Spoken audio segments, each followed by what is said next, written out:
जब चांद अंधेरे में डूबता है, डर जाग उठता है। Eclipse of horror.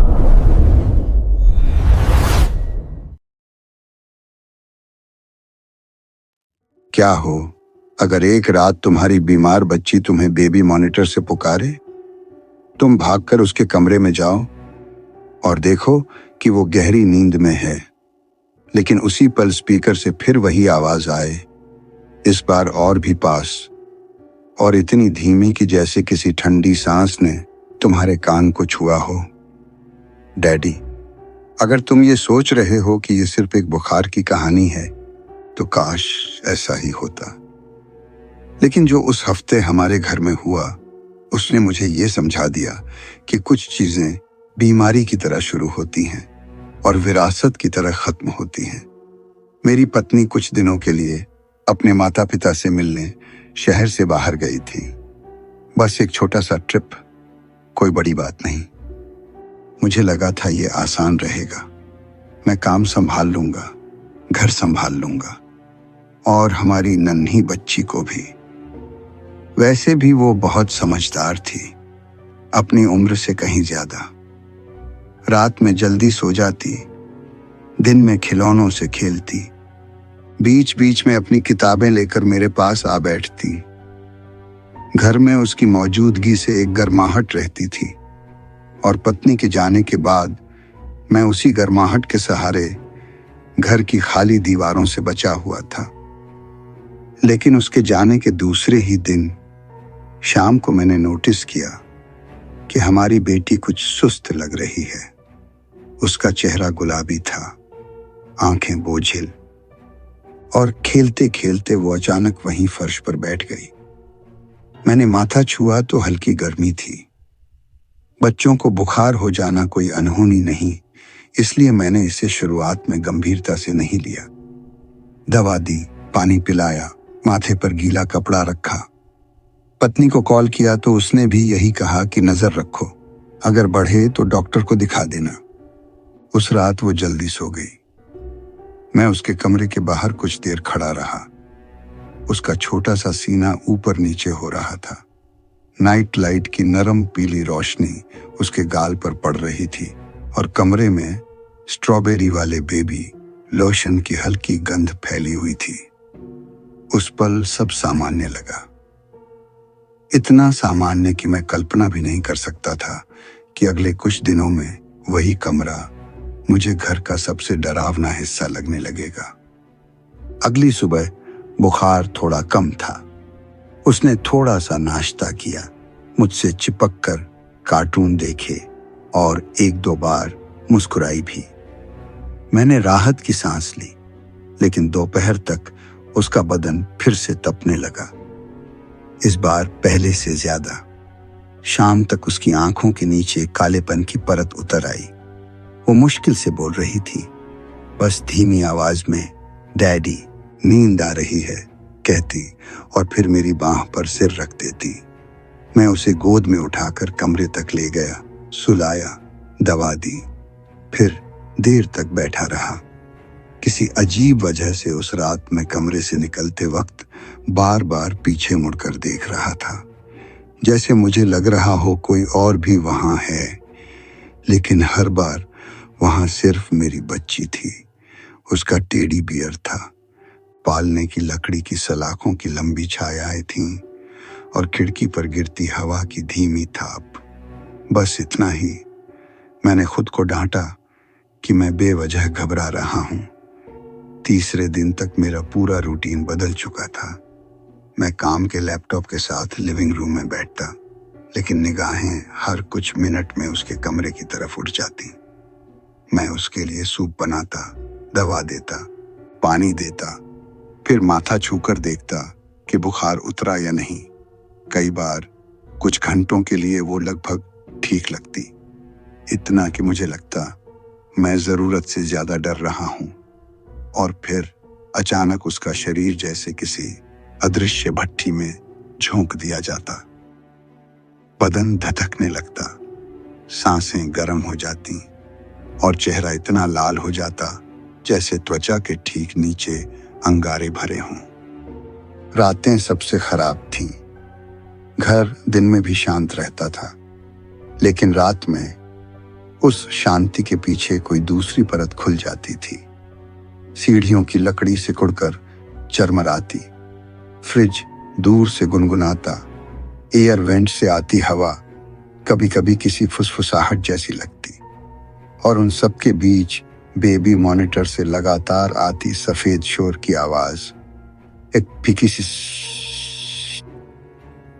जो कई घंटों तक सुनते सुनते तुम्हारे दिमाग में घुल जाती है। मॉनिटर पुराना था, भारी, मोटे एंटेना वाला, और स्पीकर में हल्की करकराहट हमेशा रहती थी। पहले उसकी ये आवाज मुझे सुकून देती थी। लगता था कि बेटी के कमरे से मेरा एक अदृश्य धागा जुड़ा है। लेकिन उस हफ्ते के बाद वही आवाज मुझे कब्र के अंदर की हवा जैसी लगने लगी। पहली रात जब मैंने उसे फुसफुसाते सुना, तब आधी रात पार हो चुकी थी।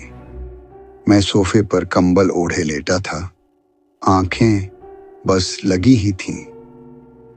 तभी सफेद शोर के बीच एक दरार सी पड़ी, और उसके अंदर से बहुत हल्की आवाज निकली, डैडी। मैंने तुरंत आंखें खोल दी।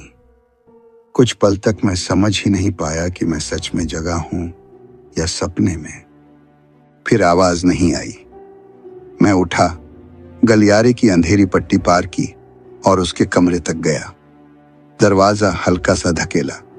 नाइट लाइट की रोशनी में कमरा वैसा ही था जैसा हर रात होता था। दीवार पर लगे छोटे छोटे सितारे, रॉकिंग चेयर, खिलौनों की टोकरी, और पालने में मेरी बेटी गहरी नींद में। उसके होंठ सूखे हुए थे, बाल पसीने से माथे पर चिपके हुए। उसने आंख तक नहीं झपकाई। मैंने झुककर उसका माथा छुआ।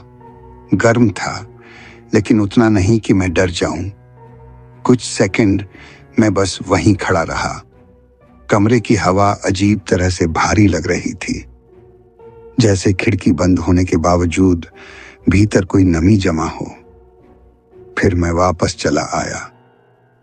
खुद को समझाया कि थकान है, दिमाग शरारत कर रहा है।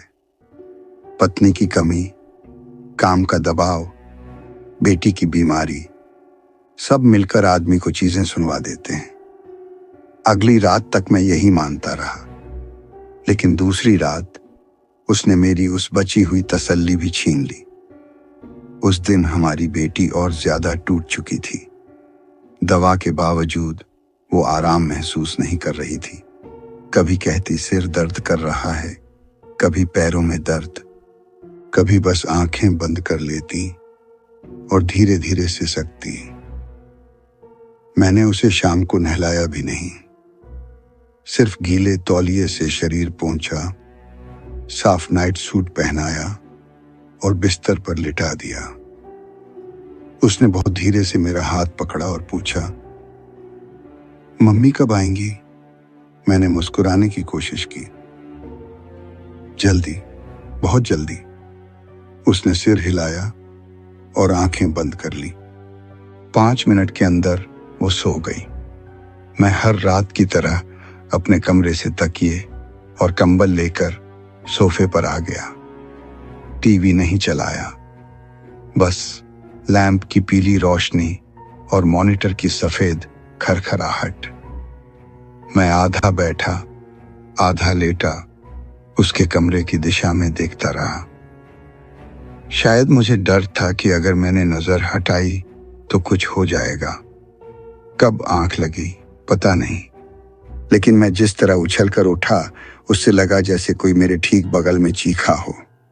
मॉनिटर से मेरी बेटी की आवाज आ रही थी, इस बार साफ, घबराई हुई, लगभग रोती हुई। डैडी, आकर मुझे ले जाओ। मैं भी लगभग चिल्लाया, आ रहा हूं, और गलियारे से भागा। मेरे पैरों के नीचे लकड़ी इतनी तेज आवाज कर रही थी कि लगा पूरा घर जाग जाएगा। मैंने दरवाजा खोला और वहां फिर वही, वो सो रही थी, बिल्कुल निश्चल। उसका सीना धीरे धीरे उठ रहा था। बस कमरे में न कोई हिलाहट, न कोई आहट। नाइट लाइट की पीली रोशनी उसके चेहरे को मोम जैसी सफेदी दे रही थी। मैं एक कदम और बढ़ा, फिर एक और, कान खींचकर सुनने लगा कि कहीं वो नींद में बुदबुदा तो नहीं रही। लेकिन नहीं, बस सफेद शोर मशीन की लगातार सिसकारी और उसकी सांसें। मेरा गला सूख गया। मैं कुछ देर वहां खड़ा रहा, जैसे अगर मैं पर्याप्त देर तक देखूंगा तो सच्चाई खुद खुल जाएगी। लेकिन कुछ नहीं हुआ। मैं वापस लौट आया। अब की बार सोफे पर नहीं बैठा, खड़ा रहा। फिर किचन गया, पानी पिया, वापस आया, माथे पर हाथ रखा। मुझे सचमुच हल्की गर्मी महसूस हो रही थी। मन में एक पल को आया कि शायद मैं भी बीमार पड़ रहा हूं, लेकिन उस विचार ने भी राहत नहीं दी। उल्टा डर बढ़ा, क्योंकि अगर मैं बीमार हुआ तो बेटी का क्या होगा। बहुत देर तक मैं यूं ही जागता रहा। फिर जब मैं थकान से लगभग बेहोशी जैसी नींद में जा रहा था, मॉनिटर से एक बहुत धीमी आवाज आई। इतनी धीमी कि अगर कमरे में और कोई आवाज होती तो शायद मैं सुन ही नहीं पाता। डैडी, मुझे अच्छा नहीं लग रहा। इस बार मेरी रीढ़ के नीचे तक ठंडी लहर दौड़ गई। उस आवाज में कुछ गलत था। शब्द मेरी बेटी के थे, लेकिन लहजा नहीं, जैसे कोई उसकी आवाज की नकल कर रहा हो। मैंने जवाब नहीं दिया, सीधे भागा। दरवाजा इतनी जोर से खोला कि वो दीवार से टकराकर आवाज कर गया। और फिर वही, वो सो रही थी। इस बार मैं धीरे नहीं चला, सीधे पालने तक पहुंचा। हाथ बढ़ाकर उसका माथा छुआ और अगले ही पल पीछे उछल गया। उसकी त्वचा से इतनी भयानक गर्मी उठ रही थी कि मेरी हथेली चीख पड़ी। ऐसा लगा जैसे मैंने किसी इंसान को नहीं, किसी भट्टी के लोहे को छू लिया हो। मेरी सांस अटक गई, दिल पसलियों से टकराने लगा। मैंने कांपते हाथ से अपनी हथेली देखी। वहां लाल, ताजा, जलन भरा निशान था। मेरी उंगलियों के पोर तक सुन्न हो गए थे। उस पल डर ने पहली बार पूरा आकार लिया। ये अब सिर्फ बुखार नहीं था, ये कुछ ऐसा था जिसे मैं समझ नहीं पा रहा था। मैंने बिना समय गंवाए तौलिए उठाए, उसे गोद में लिया। उसकी गर्मी कपड़ों के पार मेरी छाती तक पहुंच रही थी। कार की तरफ भागते हुए मुझे लगा जैसे मेरे हाथों में कोई बच्ची नहीं, जलता हुआ कोयला है। बाहर रात नम थी, हवा ठंडी, लेकिन मेरी बाहों में उसकी तपिश के सामने वो ठंड गायब हो रही थी। कार स्टार्ट की, सीट बेल्ट का भी होश नहीं रहा। बस हॉस्पिटल, हॉस्पिटल, हॉस्पिटल। सड़कें लगभग खाली थीं, ट्रैफिक लाइट्स बदलती रहीं और हर लाल बत्ती मुझे एक व्यक्तिगत दुश्मन की तरह लग रही थी। रास्ते भर वो सोई रही। यही बात सबसे ज्यादा डरावनी थी। इतना तपता हुआ शरीर और फिर भी इतनी गहरी नींद। अस्पताल पहुंचकर मैं लगभग दौड़ता हुआ इमरजेंसी में घुसा। रिसेप्शन डेस्क पर पहुंचते ही मेरी आवाज टूट गई। कृपया मदद कीजिए, मेरी बेटी जल रही है। नर्सों ने शायद मेरे चेहरे पर वही देखा जो मैं खुद महसूस कर रहा था, कच्चा, नंगा आतंक। वे हमें तुरंत भीतर ले गईं। एक कमरे में सफेद रोशनी, दवाओं की गंध, प्लास्टिक के पर्दे, मशीनों की बीप। मैंने उसे बेड पर रखा। वह अब भी सो रही थी। किसी ने तापमान लिया, किसी ने पल्स चेक की। किसी ने आईवी लगाई। प्रश्न पूछे गए, कितने दिन से बुखार है, क्या दवा दी, कोई एलर्जी, कोई पुरानी बीमारी। मैं जवाब देता गया, लेकिन मेरा ध्यान सिर्फ उसके चेहरे पर था। तभी उसने हल्का सा करवट ली। मैंने राहत की सांस ली। सोचा शायद अब डॉक्टर देखेंगे कि मैं बढ़ा चढ़ा कर नहीं बोल रहा। लेकिन जो अगला पल आया, उसने मुझे भीतर से चीर दिया। उसकी आंखें पूरी तरह खुली भी नहीं थीं कि उसके मुंह से ऐसी चीख निकली कि कमरा कांपता हुआ महसूस हुआ। मैं अतिशयोक्ति नहीं कर रहा। वो आवाज इतनी तेज, इतनी विकृत थी कि लगा जैसे किसी ने एक साथ कई धातु की चादरों को मोड़ दिया हो और उसमें एक बच्चे की चिल्लाहट फंस गई हो। उसका छोटा सा शरीर बेड पर धनुष की तरह तन गया। गर्दन पीछे खिंच गई, मुंह अस्वाभाविक रूप से खुल गया। मैं हक्का बक्का खड़ा रह गया। फिर झुककर उसे पकड़ने की कोशिश की। बेबी, क्या हुआ, क्या हुआ? लेकिन उसकी चीख रुकी नहीं। मुझे अपने कानों में दर्द होने लगा। सच कहूं तो एक पल को लगा जैसे गर्म तरल मेरे कान के पास बहा हो। मैं पागलों की तरह बाहर भागा। गलियारे में कोई नहीं था। मुझे यकीन नहीं हुआ, इतनी तेज चीख और कोई नहीं आया। मैं मोड़ तक भागा। एक नर्स मिली। मैं लगभग उसे खींचता हुआ कमरे तक लाया। लेकिन जैसे ही हम अंदर घुसे, मेरी बेटी फिर से शांत थी। गहरी नींद में नर्स ने उसे देखा, माथा छुआ और मुझे एक अजीब नजर से देखा। वो गर्म है पर अभी स्थिर है। मैं उसे घूरने लगा।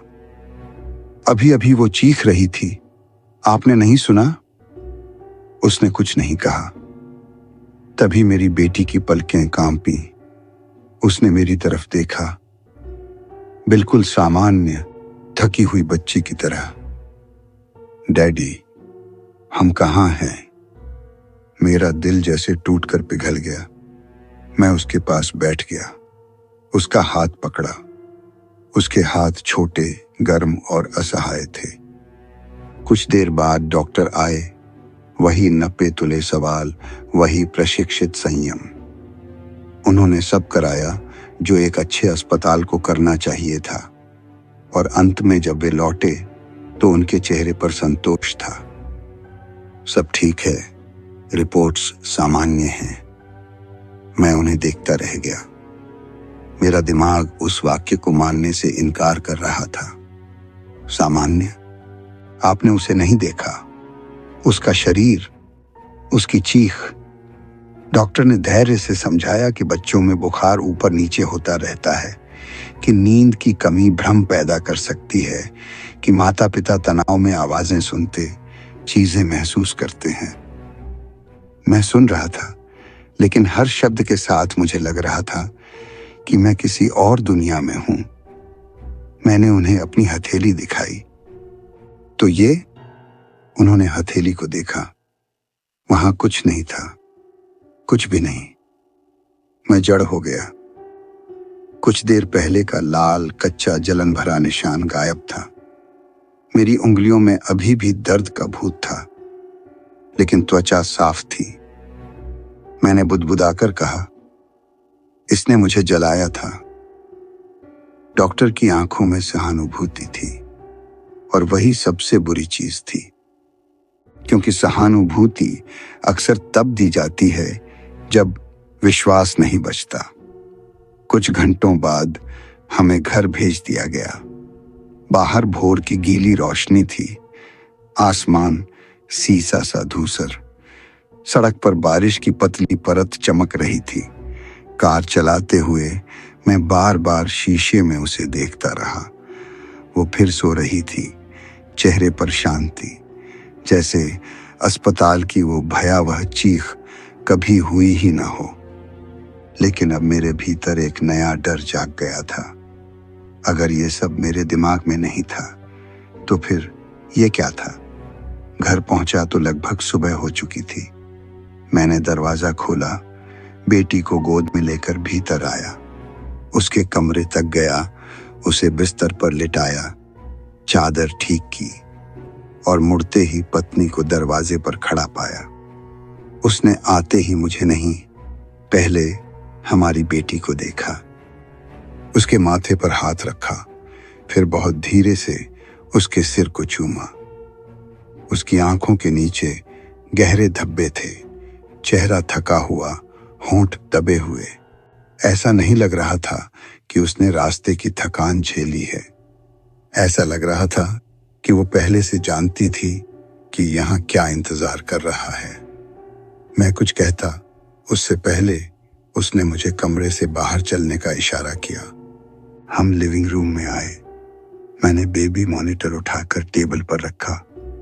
उसने मुझे गले लगाया, बहुत देर तक, उस तरह जैसे कोई किसी को ढांढस नहीं विदाई देता है। फिर धीरे से अलग हुई और बोली, बैठो, हमें बात करनी है। मैं सोफे पर बैठ गया। शरीर टूट चुका था, आंखें किरकिरा रही थीं, लेकिन अब नींद का नाम भी नहीं था। पत्नी सामने बैठी, हाथ कसकर जोड़े हुए। कुछ पलों तक उसने कुछ नहीं कहा, फिर बोली, जो मैं कहने जा रही हूं उससे पहले तुम ये जान लो कि मैं तुम पर यकीन करती हूं। ये सुनना राहत होना चाहिए था, पर मेरे पेट में डर की गांठ और कस गई। मैंने कहा, मैंने उसे महसूस किया, उसका शरीर सचमुच चल रहा था और वो चीख। पत्नी ने सिर हिलाया। मुझे पता है, मैंने चिढ़कर पूछा। तुम्हें कैसे पता? उसने मेरी तरफ सीधा देखा, क्योंकि मेरे साथ भी यही हुआ था। मेरी सांस अटक गई। उसने बताया कि जब वो बहुत छोटी थी उसे भी ऐसा ही बुखार हुआ था। आता, जाता, फिर लौटता, और हर बार थोड़ा और भयानक। उसे भी अस्पताल ले जाया गया, जांच हुई, सब सामान्य निकला और अगले दिन वो ठीक थी। मैं उसकी बात बीच में काटना चाहता था, कहना चाहता था कि यह संयोग होगा, कोई पारिवारिक मेडिकल समस्या, कुछ भी, लेकिन उसकी आंखों में जो भय था उसने मुझे चुप रखा। उसने कहा, बाद में मां ने बताया था, मैं पहली नहीं थी। फिर उसने अपनी परनानी, एक बीमार बच्ची और शहर के किनारे रहने वाली एक बूढ़ी औरत की कहानी सुनाई। उस बूढ़ी औरत ने कहा था कि वो बच्चे को बचा सकती है, लेकिन उसकी मदद मुफ्त नहीं होगी। एक रस्म हुई। रात के अंधेरे में, बंद खिड़कियों वाले कमरे में, मोमबत्तियों के घेरे के बीच। पत्नी को ठीक ठीक सब नहीं पता था, क्योंकि उसकी मां ने भी अधूरी बातें ही सुनी थीं। बस इतना कि किसी चीज को बुलाया गया था, या शायद किसी चीज से विनती की गई थी, और उस रात बच्ची का बुखार उतर गया। लेकिन उसके बाद घर में आवाजें आने लगीं। बंद कमरों में फुसफुसाहट, पालने के पास ठंडी हवा, और फिर कुछ ही हफ्तों में उस बच्ची का पिता मर गया, अचानक, बिना किसी साफ वजह के। पत्नी ने कांपते हुए कहा, मां हमेशा इसे रक्षक कहती थी ये हमारे खून की रखवाली करता है, लेकिन मुझे कभी ये रखवाली नहीं लगी। मैंने पूछा, फिर क्या लगा? उसने मेरी तरफ देखे बिना जवाब दिया, जैसे ये वंश को बचाता नहीं, वंश से कुछ लेता है। मेरा मुंह सूख गया। उसने कहा कि उसकी मां बस इतना जानती थी, जिस बच्चे को बुखार छूता है वो बच जाता है, लेकिन कोई और नहीं। कोई और उस बुखार को अपने भीतर ले लेता है। कमरे में ऐसी ठंड घुल गई थी जो हीटर चलते हुए भी हड्डियों तक जा रही थी।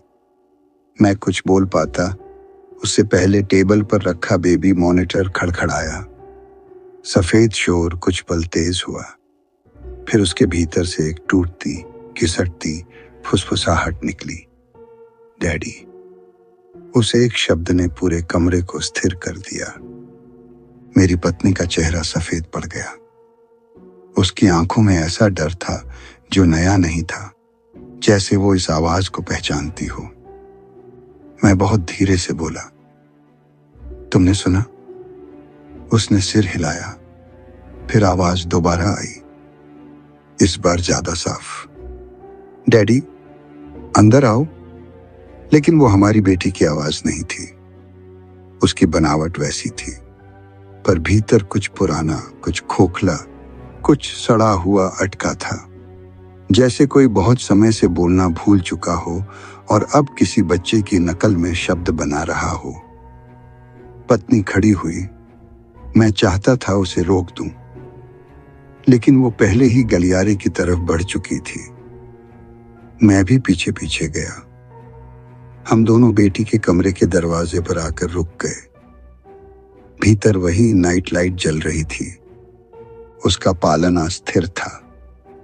वह सो रही थी, इतनी शांत कि अगर मुझे पिछली सारी घटनाएं याद न होती तो मैं कसम खा सकता था कि वो बस सामान्य बुखार से जूझ रही एक बच्ची है।